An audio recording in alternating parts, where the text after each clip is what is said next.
I'm Marlene Hutchinson, and welcome to Tips for Guitar Playing Success. As many of you know, I've been sharing my guitar playing tips every Thursday for more than 10 years. It's been my way to hopefully help you stay motivated, be inspired, and continue expanding your guitar playing journey. If you're interested in more learning resources, go to my website, marlenesmusic.com. And for anyone who's listening and feeling like you're missing out on all the guitar playing fun, you can easily get started with my super simple Learn to Play Guitar in a Day course. Now, on to today's tip. This podcast is brought to you in part by Gator. Whether you just need a bag to gig with on the weekends, are a frequent flyer needing a flight-friendly TSA Series case, or a dedicated road warrior bringing your instruments on tour, Gator has a solution for you. For the stuff you love, guard it with Gator. Today's tip is Faith and Bigora, Irish songs for St. Paddy's Day. It's that time of year again. St. Patrick's Day is right around the corner, and what better way to celebrate the luck of the Irish than with some classic Irish tunes? Whether you're Irish or not, there's something about these songs that just gets everyone in the spirit. In today's episode, we're diving into two familiar Irish favorites that are easy to play on guitar. Grab your instrument and get ready to share these tunes with your friends. They're perfect for any St. Paddy's Day celebration. As always, a big shout out this week and thank you to our fellow guitarists joining us from Ireland, Greece, Canada, and South Korea. By the way, if you listen on Spotify, Apple, or wherever you listen to your podcasts, please leave a 5-star review so other guitar players can easily find this podcast. Thank you. As many of you know, I love a good theme, and St. Patrick's Day is a great one for songs to play on your guitar. Today, I'll be talking about two Irish classics. The first song is called Danny Boy, written by English professor Frederick Weatherly in 1910 and set to the traditional Irish melody of Londonderry Air in 1913. There are various thoughts on the meaning of the song, but it's generally interpreted to be a message from a parent to a son going off to war.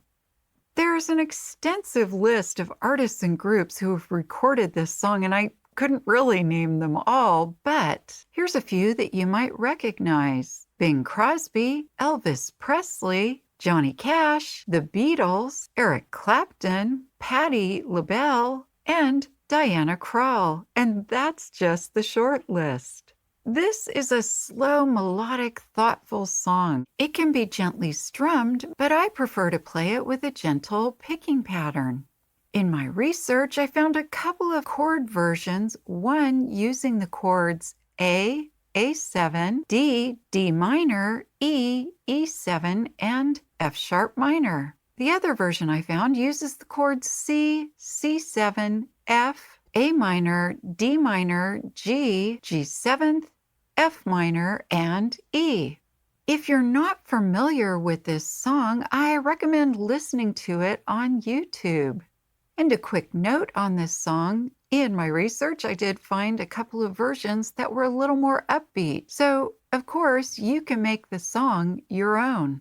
The other song I thought you might enjoy playing is completely different from Danny Boy.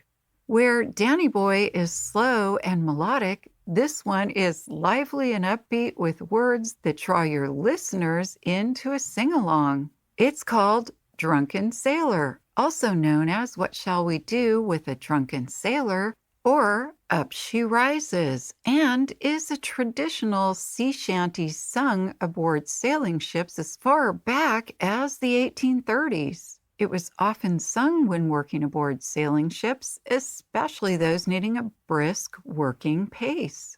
The writer and origins of this song are unknown, but the chord progressions are similar to a traditional Irish folk song. It became popular with non-sailors in the 20th century and has become one of the best-known sea shanty songs.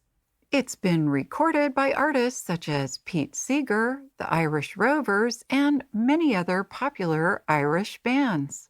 And you're going to love how easy this song is to play. It's just 2 chords, E minor and D.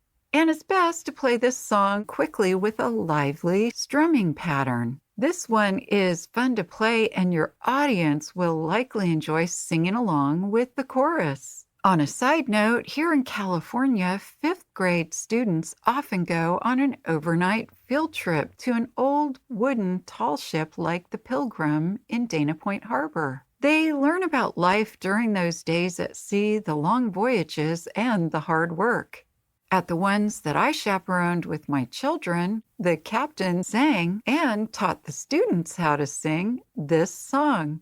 So, luck of the Irish, shamrocks and shenanigans, faith and begorra, wearing o' the green. Enjoy channeling your inner Irish with these classic tunes.